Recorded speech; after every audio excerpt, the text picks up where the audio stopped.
The Tom Woods Show, episode 2047. Prepare to set fire to the index card of allowable opinion. Your daily dose of liberty education starts here. The Tom Woods Show.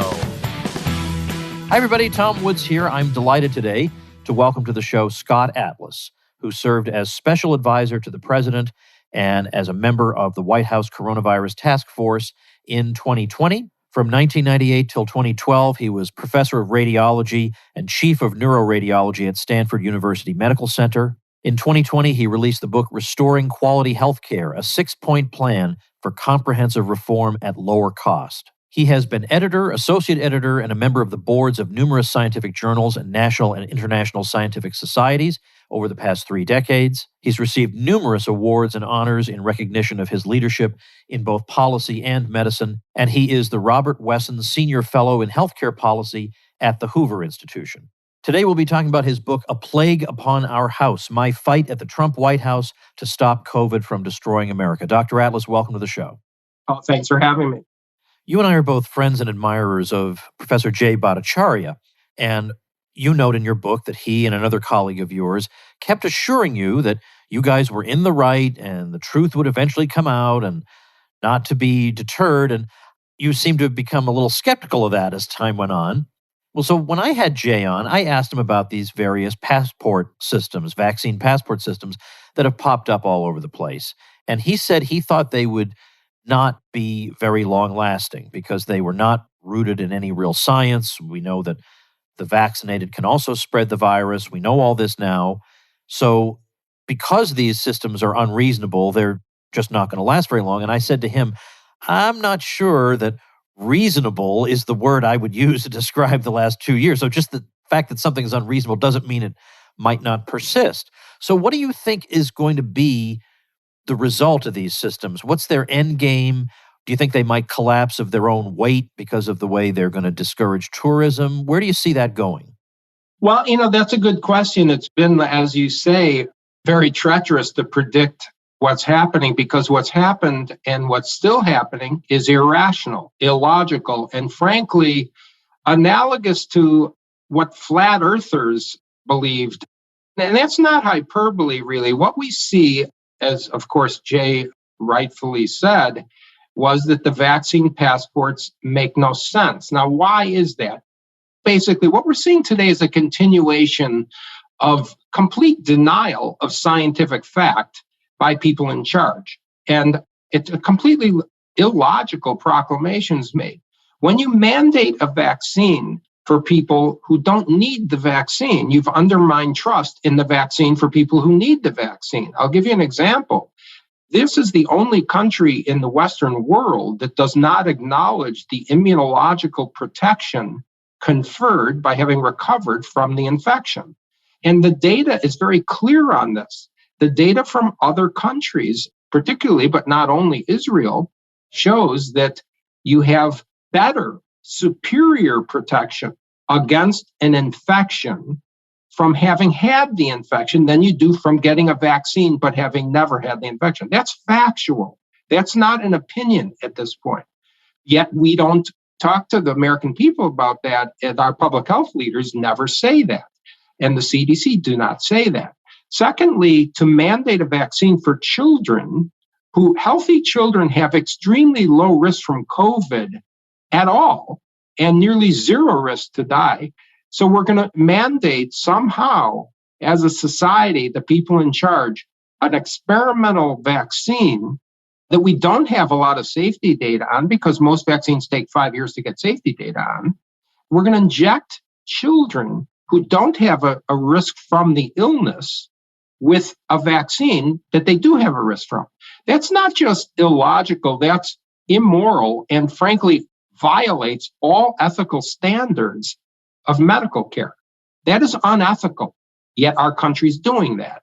And so even when other countries, by the way, have issued warnings about this and have not recommended vaccines in a lot of countries in Western Europe for children, yet we do. So, we are irrational here. The people in charge are denying the facts, and the vaccine passports, as your point is, Vaccines are beneficial to protect high-risk people from dying. That's the data. That's what we know so far. There is a benefit for vaccines. They protect the people who get the injection from dying, okay? But they do not stop spread of the infection. They do not protect you from getting a case, an infection itself, even though that infection is generally mild. And that's fact, that's not opinion, okay? When you look at the data from other countries, after 4 months, the vaccine stops protecting you against infection. It's down to, say, 20%. Okay. After 2 months, the impact of the vaccine in preventing Omicron is between 4 and 9%. That's essentially zero for all practical purposes. So the vaccine does not stop you from getting an infection, but it stops you from getting a very, very serious illness or dying. So that's good news. But the point of that is it does not have a public health benefit. There is no danger of unvaccinated people being near vaccinated people for the vaccinated people. Okay, the vaccinated people are protected by themselves getting the vaccine from a very, very serious illness or death. It does not matter. It should not matter if other people get vaccinated, because you are protected from the serious consequence and because the spread of the infection is not stopped by the vaccines. This is known. This is not an opinion. So the idea that you need to mandate a vaccine as a public health benefit for others is a lie. It's completely false. Well, then you have to ask, if this is not being motivated by public health, what is motivating it? And you wonder if maybe it is that they've ginned up all this hatred against the unvaccinated population, blaming them for any problems that arise. And so now you have demagogues like the mayor of Chicago saying that, yes, my vaccine passport system is going to seriously inconvenience unvaccinated people, and that's by design. And then the leadership in France will say things like, we hope to be hated by the unvaccinated, stuff like that. So I wonder if some of this is just motivated by a desire to punish perceived political enemies. Well, it's either an incredible display of ignorance by the people who are leaders, which is part of this, or it's really something that we as people, as civilized people, as thinking adults have to understand at this point. The burden of figuring out things of your own risk reward, of your own family's pathway here is on you. The era of trusting so-called experts because of their position of authority or their degree after their name is over. And at this point, to me, okay, frankly, anyone who thinks it's appropriate to put masks on your kids really is failing the contract that you have as an adult to your own children. Okay, I mean, this is just really sinful abuse of children. What we've done in the United States by closing schools, by forcing kids to learn from outside schools, not only that, but, by keeping them in masks, by making them afraid, by making them think they are dangerous to others. This is really a sinful abuse of children. And the United States is the biggest violator because we have been the only country among our Western peer nations that closed schools in the fall term of 2020, we're talking about here. So I don't know what the motivation is of these leaders except their own ignorance, their own sort of, perhaps that they are just drunk with power. I don't know. But it's time to end that by the people themselves.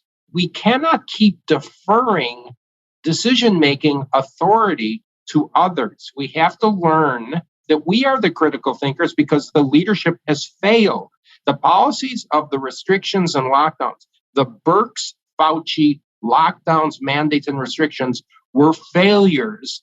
That's proven. They failed to stop the virus spread. They failed to protect the people who were even the high-risk people from dying. And they impacted people with enormous harms and really did unconscionable damage to the younger generation. And we're going to take decades to get out of that, if ever. Last year, I told Jay, Scott Atlas has got to write a book. And he said he is writing a book, and it's going to be great. And I am telling you, it is a thrill to read A Plague Upon Our House. You are peering into the White House response to COVID and seeing all these personalities vibrantly portrayed. You include in there the following anecdote. You asked Dr. Birx, Deborah Birx, which is the most important study demonstrating the value of population masking? And she replied, the hair salon study. And then you go on to say that you and your colleagues had laughed at that study because of all the methodological problems with it, problems that she herself seemed to be completely unaware of. So the impression that the reader gets is that the people in charge of the response are deeply unimpressive people, and yet given media adulation, the way they're portrayed to the general public, you would be under the impression that these are extremely competent and profoundly wise people. This is an extraordinary disconnect. Well, let's put it this way. The first fact to understand is that Deborah Birx was the official person in charge of the federal guidance to the states. She wrote all the guidance to the state governors. She wrote and met with all of the governors and the state public health officials, visited dozens of states throughout the year before, during, and after my time there as the official task force coordinator, the official head of the medical advice. Dr. Fauci was also extremely important because he was the most influential person to the public. The Birx-Fauci policy recommendations were the lockdowns, the mandates, the restrictions, the masks, etc. Those policy guidelines were not just the official federal guidelines, they were implemented throughout the country almost without exception. I visited one single state during my time in Washington, that was Florida. They did something different. But the Birx-Fauci lockdowns were implemented. And now, what we see is an attempt to rewrite history because somehow Dr. Birx has gone to the media and actually the House of Representatives and claimed somehow that the people to be blamed for any failures of policy are those who disagreed with the policies that were implemented. And it turns out the policies that were implemented were the ones that Dr. Birx and Fauci recommended.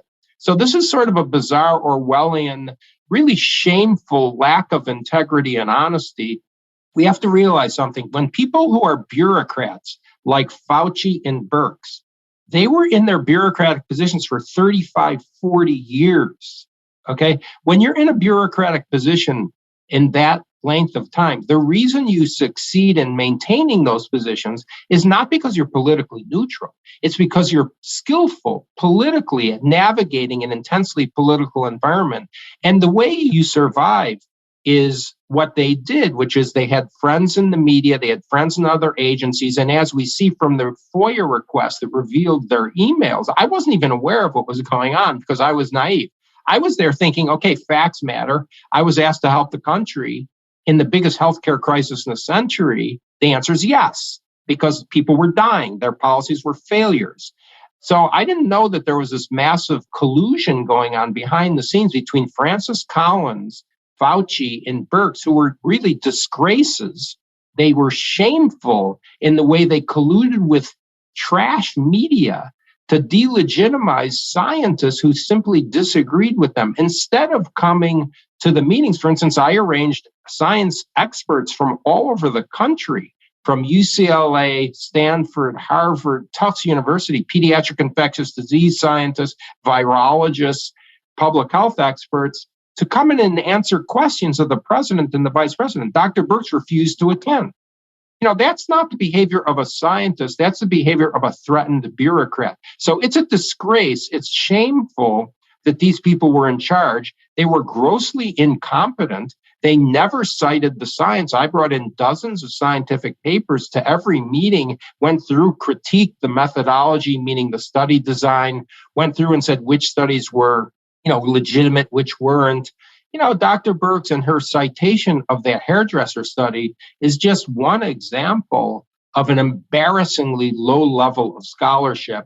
And people should be frightened by that. And they needed to know that's one of the main reasons I wrote the book. We can never allow incompetent bureaucrats to pose as experts. We can never defer to people just because of their positions. We have to be critical thinkers ourselves. The burden is on Americans to take that role for themselves and their families, to make the effort to listen to people who are consistent and who seem to be citing the science rather than just claiming that they are citing the science. There's a big difference in those things.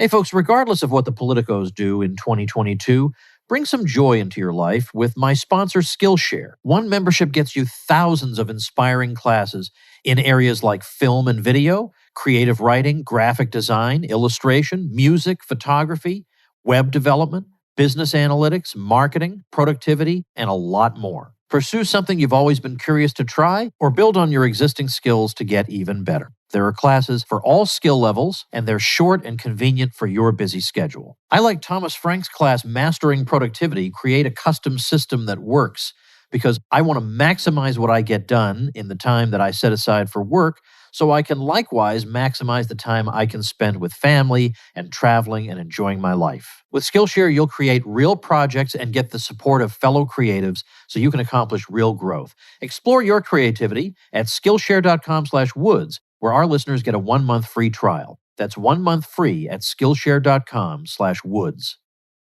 I want to ask you what might be a bit of a challenging question for you as someone in public health. At this point, Americans who have been paying attention to everything that's been going on and have followed the legitimate science, when they hear the term public health or public health official, I don't know if we can blame them for thinking public health official. Okay, so this is a fear-mongering, herd mentality, hypochondriac, irrational, fact-free, would-be totalitarian. Are they wrong? Well, we have certainly now, we must conclude that we cannot trust people in the public health leadership. I mean, that trust has been destroyed by the people in the public health leadership. And so it's absolutely horrible now that people, regular people, are in a quandary because we cannot trust science. Science has been politicized. We see absolutely outright lies being published in the scientific journals, political statements, smears of people who disagree with them. That's not science. Science and scientific truth depend on the free exchange of ideas without intimidation. We've seen our university leaders be complete failures in this. Now, I've experienced it myself because it's not enough for university leaders to simply say, oh, we're for freedom, academic freedom, so we won't fire you. Freedom of speech on campuses means being free of intimidation. Okay, there were massive intimidation tactics used, and those intimidation tactics, including used against me, they didn't work against me, okay, but I'm a certain kind of person, but they worked against a lot of people. I got more than 100 emails from scientists and university professors all over the country, including at my own university, Stanford University, including inside the NIH, saying, Scott, keep talking, you're exactly right. We, though, are afraid to step forward for our careers and our families. So the intimidation tactics work. And that's very bad. That's harming the public good. We need the free exchange of ideas to arrive at the solutions to the complicated problems. There is no such thing as science without letting people show the evidence.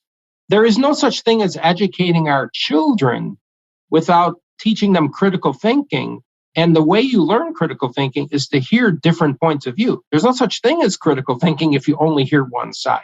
This is obvious stuff, but it's very sad. We are in an era now, we are in a country that our leaders simply deny the facts. This is frightening. These people are flat earthers. They're a disgrace. But, we have to wake up as Americans. I mean, the two things that really shocked me, I've said this many times, were number one, the power of the government to simply shut down schools, impose restrictions or close businesses, tell people they must stay in their homes, prevent people from seeing their own families, including their elderly parents. But the bigger shock was the second thing. American people acquiesced to these non-scientific, arbitrary proclamations. Why is it that we see massive protests, hundreds of thousands of people, millions of people in Europe, in England, and in France, in Germany, all over the world? We don't see that here. What's going on here? The American people are broken. Okay, to me, most American people are broken. There's a massive amount of psychological damage, and I'm very concerned that we won't get out of this. The second thing that we're not hearing anything about is that people have been living normally in Florida for over a year and a half. There's no worse outcomes in Florida. In fact, they're better than the average outcome of states in the United States on every category. They're better than a lot of the states that did these draconian lockdowns and continue to have these restrictions. Why is it that we never hear any acknowledgement that people have been living normally in Florida with no worse outcomes for over a year and a half? I mean, this is frightening. There is a denial of reality going on.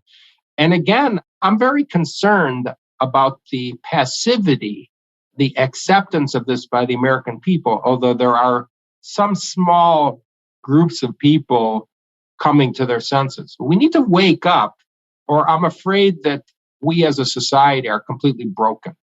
That's exactly been my concern, is all this compliance. And I've been wondering, where are the large demonstrations in the US? But at the same time, although there are large demonstrations in Europe, their government policies have been much, much worse. Whereas in the US, with our federal system, there are some parts of the country that have been able to resist without having to have big demonstrations. They've just gone ahead and lived. Well, I'm not calling for big demonstrations. I'm not calling for that. I'm just observing that people are acquiescent. And what I'm saying is that why aren't people making at least their voices heard? The public, in the end, does carry the day. Okay. The reason that politicians in other countries are getting rid of certain things like vaccine passports, or at least reconsidering them, and this is happening, by the way, is that the people are saying no. Okay. Why is it that people are willing to inject their children who have essentially no risk from COVID, healthy children, extremely low risk from COVID? They're willing to inject their children with an experimental drug with no real safety data. Safety data on vaccines takes 5 years to compile. Okay. There's not been transparency about the secondary side effects of the vaccines, nowhere near the transparency that we should have if we're supposed to trust our government. Yet parents are willing to inject their kids. Parents are willing to put masks on children. The data is very clear on masks, widespread population masks, not just cloth masks. I'm talking about surgical masks. That's what the Denmark study was using. Surgical masks, not cloth masks. They don't work. They do not stop the spread of the infection. Period. That's known. That's not an opinion. Yet people are walking around, particularly where I live. Most people, almost everybody's wearing a mask outside while they're jogging, while they're on their bicycles, while they're driving their cars alone. These people are broken. There's massive psychological damage. We have non-thinking people comprising a large percentage in this country, and that's very frightening to me. Well, can we leave on, I don't want to give people false hope, but can you at least share with us any reasons for optimism or any bright spots that you see? Absolutely. Okay, the reasons for optimism are, number one, the vaccines are successful at protecting the high-risk people from dying. Okay, the vaccines are not useful to protect people from getting another infection, but that's not the big concern. The big concern is, do the vaccines stop you from getting a very serious illness or dying? The answer is yes. So that's good. The second thing to be optimistic about is we are seeing exactly what any credible doctor or scientist expected, which is the virus has changed into a form that, while it's very contagious, has very low lethality. I'm not sure why any rational person would rush to get a new vaccine against Omicron when Omicron is proven so far to have very low risk compared to the previous versions of this virus. And that's exactly what happens when a pandemic ends. A virus mutates and the changed virus is less lethal. In fact, when you get an endemic virus, and this virus will never disappear, okay, because there's reservoirs in animals, it's not one of the viruses that will ever disappear. But what we do see is the virus lethality is markedly less. Okay, so are we willing to accept some deaths from this virus like we have always accepted in influenza? Do you realize that influenza, there are about roughly 50,000 deaths a year in the United States? That's 1,000 deaths a week if you want to average it. 50,000 deaths a year from influenza. We don't blink an eye at that. We don't wear a mask that is ineffective. We don't sit there and obsessively wipe off countertops. We don't sit there and isolate and test and block travel and do all of these really ineffective things to stop 50,000 deaths a year from influenza. Are we going to suddenly become obsessive compulsive neurotics about this virus that does not have a significant harm like it did before, like previous versions of the virus might have before? More than 95% of high-risk people in the United States have been vaccinated. Okay. When the people that are high risk are not vaccinated at this point in time, they're making a conscious decision that is fine. That's within their power if they want to incur risk. That's fine in a free society. It is really unethical to try to force people to get a vaccine who don't even have a significant risk from the illness. I don't know any logic in a pharmaceutical company or a public health leader claiming we need a new vaccine for a virus like Omicron that does not have a really markedly serious impact. I mean, I don't understand that. If you're high risk and you're vaccinated, the vaccines work to protect against death. By the way, probably 200 million Americans had this infection. The immunity coming from COVID infection and then recovery is factually superior to the immunity from the vaccine. I don't care what anyone says. What I just said is the data. It's proven. It's shown in the data from other countries, which I unfortunately have to trust more than our own CDC because our CDC does not come up with the data. But if you look at the facts, the protection in a recovered person from COVID is better than the protection from a vaccinated, never infected person. That's fact. And I think that you have to understand that facts matter. It doesn't matter to me what a person says in the media. I care about the data, and that's what counts. Indeed it is. Well, I want to respect your time, Dr. Atlas, so I thank you for your time today. I want to urge everybody, check out the book we've been discussing, A Plague Upon Our House, My Fight at the Trump White House to Stop COVID from Destroying America, by our guest, Scott Atlas, who is and remains a hero. Thank you so much for your work and for your time today. Well, thank you for your support. I appreciate that. All right, everybody, that'll do it for today. Don't forget, I have an extremely important announcement to make on February 1st, 2022, that I will not be making on the podcast, because by the time I make it and you hear it, the thing I'm describing will have passed. So I need you to help me communicate with you by signing up to hear the announcement. And then after that day, you will never be emailed again from that list. That's just for that day to tell you about the announcement. Head over to tomwoodsannouncement.com, or in the United States, you can simply text the word announcement to the number 66866. But I promise you, this is of great importance to you, as indeed it is to me. And that's what I'll say for now, but you are going to want to hear this. It is extremely significant as in terms of a step that I'm taking in my life, and that maybe you will join me in. So tomwoodsannouncement.com is where to go, and I'll see you tomorrow. Become a smarter libertarian in just 30 minutes a day.